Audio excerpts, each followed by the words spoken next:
Assalamualaikum warahmatullahi wabarakatuh. Kami dari Kumpulan 4 akan membincangkan tentang tajuk isu semasa yang kami pilih, iaitu gejala LGBT. Jadi saya akan meneruskan kepada pengenalan tajuk ini. Gejala LGBT merupakan satu perkara yang tidak asing lagi di kalangan rakyat di Malaysia. Dalam kelamaan, gejala ini menjadi ibarah yang akan merosakkan identiti kita sebagai orang Islam. Terdapat beberapa faktor yang menyumbang kepada penyebaran gejala ini, di mana kesan yang dihadapi juga bukan saja pada diri sendiri, malah kepada masyarakat dan negara. Sehubungan dengan itu, banyak langkah yang boleh dicapai dan boleh diambil bagi menangani isu gejala LGBT ini daripada merebak dengan lebih besar. Assalamualaikum warahmatullahi wabarakatuh. Nama saya Nur Muhammad Ilyasa bin Muhammad Zain. Untuk pembincangan kali ini, saya akan membentangkan pandangan dari sudut LGBT. LGBT itu adalah kaum yang suka sama sejenis. Okey, untuk poin yang pertama, mengambil kira kepercayaan agama atau budaya tertentu yang menafsirkan LGBT sebagai bertentangan dengan ajaran ataupun prinsip mereka.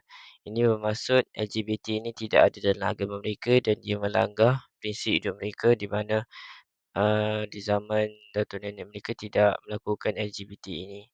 Jadi mereka beranggapan LGBT ini adalah tidak bagus untuk agama dan prinsip hidup mereka. Seterusnya menyebabkan mereka menolak untuk memasukkannya sebagai sebahagian daripada sistem nilai mereka.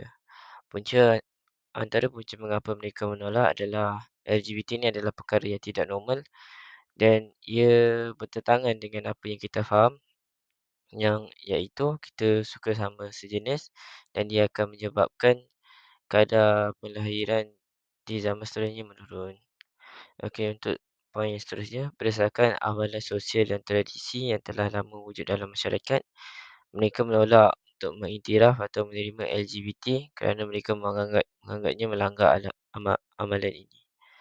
Dalam wujud masyarakat, tidak semua masyarakat yang menyokong akan LGBT ini kerana ia boleh membawa kesan yang buruk. Sebagai contohnya, setiap setiap lelaki dan wanita ada tugas masing-masing yang perlu mereka lakukan. Sebagai contohnya, mengakui dirinya wanita, jadi dari sudut itu saja kita boleh nampak di mana akan kurangnya askar-askar ataupun ataupun bidang kerja yang memerlukan lelaki. Oleh itu, ini akan menyebabkan kerugian pada sesebuah negara ataupun masyarakat tersebut. Okey, daripada sudut wanita pula, jika wanita itu menganggap dirinya adalah lelaki, itu akan menyebabkan banyak banyak masalah. Sebagai contohnya, jika dia melakukan kerja sebagai lelaki yang di mana kerja itu memerlukan tubuh ataupun kekuatan lelaki, tapi disebabkan dia wanita, itu akan menyebabkan kecederaan kepada diri dia dan menyebabkan banyak banyak kerja tertangguh. Seterusnya, saya akan membincangkan faktor-faktor yang berlakunya LGBT. Faktor yang pertama ialah kekurangan penghayatan agama. Seseorang yang kekurangan penghayatan agama ialah apabila dia tidak mempunyai pegangan yang kukuh terhadap larangan LGBT yang telah disampaikan oleh ajaran agama masing-masing. Hal ini demikian kerana dia telah mewujudkan andaian bahawa ini merupakan takdir yang ditentukan oleh Tuhan supaya mereka dapat meneruskan kegiatan yang tidak beretika. Selain itu ialah trauma. Seseorang yang menjadi trauma kerana mereka tidak mahu terluka disebabkan oleh pengalaman yang teruk dalam hubungan percintaan. Sebagai contohnya, seorang lelaki lebih memilih untuk menjadi gay kerana mereka tidak mahu menjalankan hubungan percintaan dengan wanita. Hal ini demikian kerana dia beranggapan bahawa wanita ini lebih rumit dan menyusahkan untuk menjalankan hubungan percintaan berbanding lelaki. Seterusnya ialah pengaruh rakan sebaya. Pengaruh rakan sebaya ini boleh disebabkan oleh seseorang yang terikut dengan budaya LGBT yang dibawa oleh rakan-rakannya. Hal ini demikian kerana dengan mempunyai rakan yang memahami kepelbagaian seksualiti dapat mewujudkan suasana yang selamat untuk menyokong seseorang individu tersebut menjadi sebahagian daripada mereka. Ini membolehkan individu tersebut menjadi lebih selesa kerana dia boleh meluahkan segala perasaan yang terpendam kepada golongan LGBT tersebut. Dan yang terakhir ialah kebebasan. Seseorang yang inginkan kebebasan kerana dia ingin menunjukkan diri yang sebenar tanpa rasa diskriminasi oleh masyarakat. Hal ini demikian kerana dia merasakan yang dia telah menipu diri sendiri mahupun masyarakat tentang diri mereka yang sebenar. Sebagai contohnya, sudah banyak terpampang di berita dan media sosial tentang komuniti LGBT yang telah menjalankan demonstrasi secara besar-besaran untuk menuntut hak mereka, dan ada juga yang mengadakan pesta secara terbuka dan besar-besaran untuk menunjukkan identiti mereka kepada masyarakat dunia. Sekian, terima kasih. Assalamualaikum warahmatullahi wabarakatuh. Nama saya Nur Arisha Afrina binti Zainal dari kumpulan 4 akan membentangkan tentang kesan-kesan LGBT terhadap diri, masyarakat, keluarga dan negara. Seperti yang kita lihat pada hari ini, gejala LGBT semakin menular dalam negara kita tanpa mengira bangsa, agama dan peringkat umur. Kesan LGBT terhadap diri yang pertama ialah stigmatisasi, atau dengan kata lain ialah sifat atau sesuatu perkara yang menjatuhkan maruah diri, kecelaan dan keaiban seseorang individu. Seterusnya, ia akan menjatuhkan maruah diri dan keluarga. Hal ini dikatakan begitu kerana perkara ini adalah salah dari segi hukum dan syarak. Perkara ini juga adalah bertentangan dengan undang-undang negara. Jika ia dilakukan, maka terlihat seperti sengaja menconteng arang ke muka sendiri. Ianya sekaligus akan menyebabkan kita dan seluruh keluarga dipandang hina oleh masyarakat. Mereka yang terlibat dengan LGBT akan membawa kepada masalah kemurungan, putus asa dan perlakuan bunuh diri. Hal ini dikatakan demikian kerana mereka yang terlibat dengan LGBT ini sanggup melakukan apa sahaja sehingga ke tahap merosakkan diri sendiri, seperti mengamalkan hubungan seks sejenis, menawarkan perkhidmatan seks dan melaksanakan pembedahan tukar jantina. Hal ini akan membawa kepada pelbagai lagi masalah dalam institusi keluarga seperti penceraian. Seterusnya, kesan-kesan terhadap masyarakat. Kesan yang pertama ialah perkara LGBT ini akan memberi ancaman terhadap keamanan dan keharmonian beragama. Krisis identiti diri dan nilai ketamadunan merupakan kesan yang berlaku akibat daripada manusia celaru dengan gaya hidup dan perlakuan yang lari daripada asas kemanusiaan yang sebenar. Maka, implikasinya ialah tamadu yang tercipta perlakuan mereka itu bukan tamadu manusia. Seterusnya, LGBT akan membawa kepada budaya hidup yang negatif. Rakyat akan terdedah dengan perkara-perkara negatif yang dilakukan oleh golongan LGBT ini.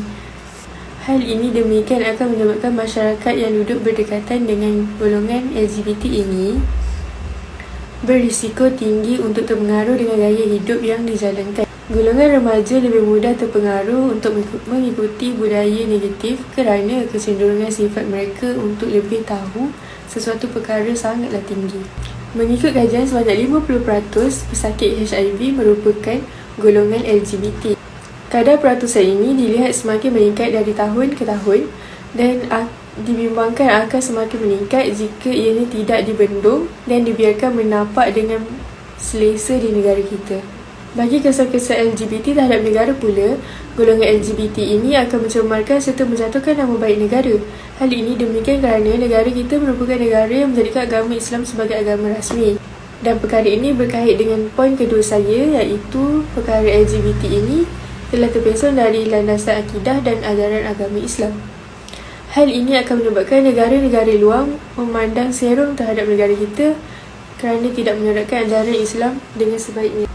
Jadi setakat ini sahaja pembentangan saya tentang kesan-kesan LGBT terhadap diri, keluarga, masyarakat dan negara. Saya berharap isu ini dapat dibendung supaya tidak merosakkan masyarakat kita dan mencemarkan nama baik negara kita. Kerana saya melihat sekarang perkara ini semakin berleluasa dan semakin diterima baik oleh masyarakat. Bagi pendapat saya, perkara ini diterima sedikit baik oleh masyarakat kerana mereka merasakan perasaan manusia tidak boleh dinafikan. Oleh itu, mereka merasakan tidak salah jika seseorang manusia menyukai seseorang yang sama jantinanya, tanpa mereka mengira kesan buruk atau baik daripada apa yang mereka lakukan. Ada juga yang mengatakan bahawa mereka menjadi golongan LGBT ini kerana mereka mengalami patah hati yang teruk dan mula tidak percayakan pasangan yang lawan jenis.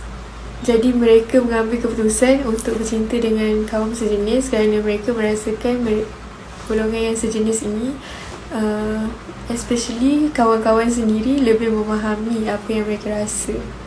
Jadi bila mereka semakin rapat, timbul perasaan sayang. Bukan setakat sayang sebagai seorang kawan, malah lebih daripada itu. Remaja sekolah menengah terutamanya paling banyak tergolong dengan budaya LGBT ini kerana mereka mengikut trend semasa di sosial media yang hubungan sesama jenis lebih romantik, lebih manis dan berkekalan.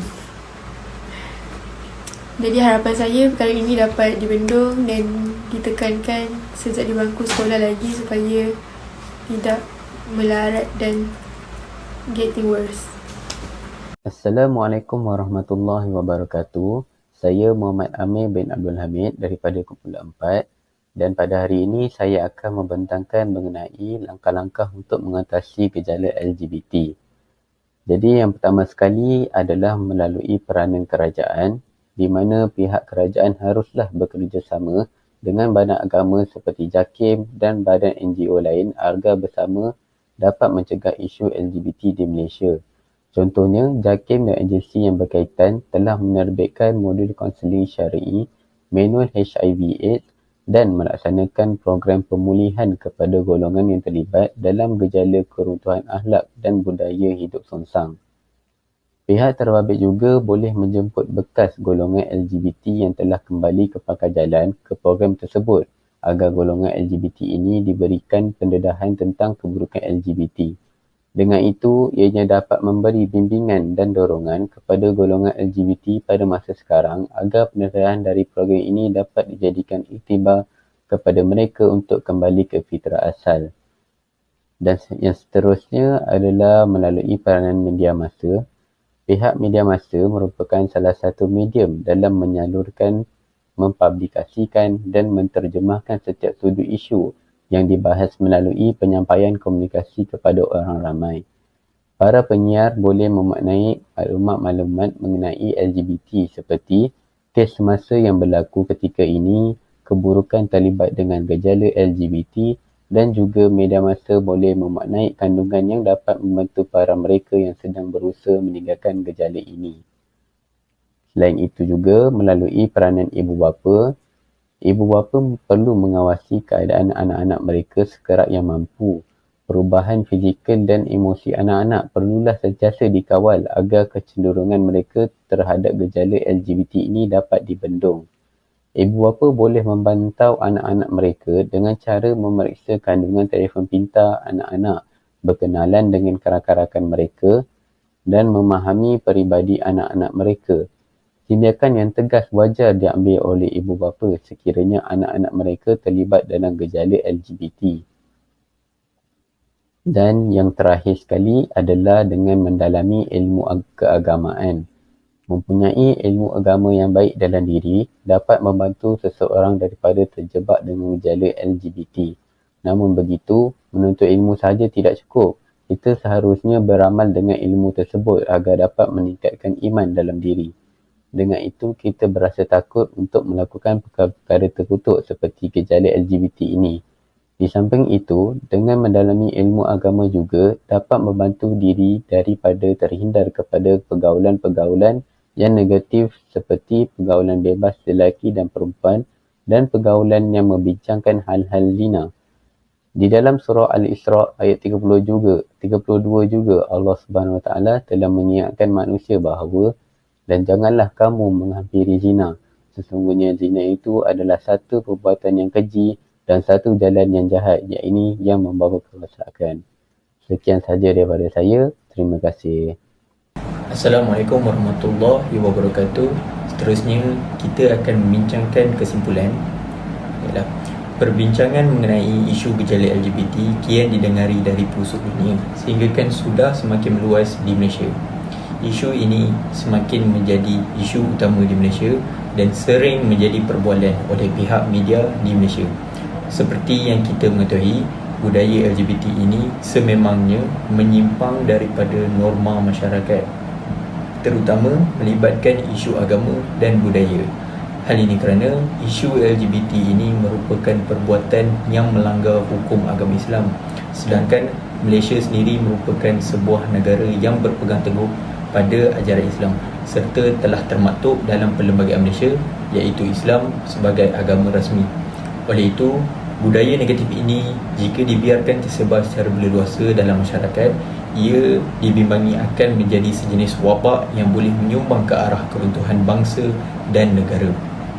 Kerajaan perlulah memainkan peranan yang penting dalam bersungguh-sungguh mencegah kemungkaran sekaligus mengelakkannya daripada tersebar luas dalam kalangan masyarakat sehingga boleh merosakkan keselamatan dan ketenteraman awam. Seperti yang telah dikatakan oleh Menteri di Jabatan Perdana Menteri Hal Ehwal Agama Dr. Zulkifli Al-Bakri, pihaknya memberi kuasa penuh kepada penguatkuasa Jabatan Agama Islam Wilayah Persekutuan Jawi untuk bertindak terhadap golongan LGBT ini, serta golongan ini juga perlu diberi pendidikan atau tarbiyah supaya mereka kembali ke pangkal jalan, khususnya yang beragama Islam. Namun, lebih baik jika golongan ini diberi kursus mengikut modul dirangka secara khusus dengan bantuan mereka yang mempunyai kepakaran, terutama dalam bidang agama, psikologi dan sains sosial. Gejala songsang itu sememangnya tidak dapat dibasmi dengan melalui tindakan undang-undang saja. Sebaliknya, perlu disertai proses mendidik yang berkesan seperti yang telah dinyatakan oleh Amir dalam membincangkan langkah-langkah mencegah sebentar tadi. Selain pemimpin kerajaan, masyarakat dan pendidik juga dapat memainkan peranan secara bersepadu untuk menangani isu LGBT di lapangan masing-masing. Kita dapati bahawa budaya LGBT ini sememangnya sangat membimbangkan kerana ia bukan sahaja dapat merosakkan imej seseorang, tetapi ahli keluarga dan nama negara juga turut tercemar. Tambahan pula, pada hari ini terdapat beberapa golongan menyokong LGBT ini untuk diterima dalam kelompok masyarakat. Sedangkan menurut perspektif agama dan hak asasi manusia, perbuatan ini melanggar hukum hakam dunia dan juga akhirat. Oleh itu, gejala LGBT ini perlu diselesaikan dengan sebaiknya kerana kemajuan sesebuah negara Islam itu dilihat daripada etika dan moral seseorang individu maupun masyarakat dan bukannya daripada majoriti budaya barat semata-mata. Kita sebagai rakyat yang bertanggungjawab seharusnya mengambil iktibar dan mengamalkan etika dan moral yang berguna sahaja daripada barat untuk kebaikan kita pada masa akan datang. Sekian, terima kasih.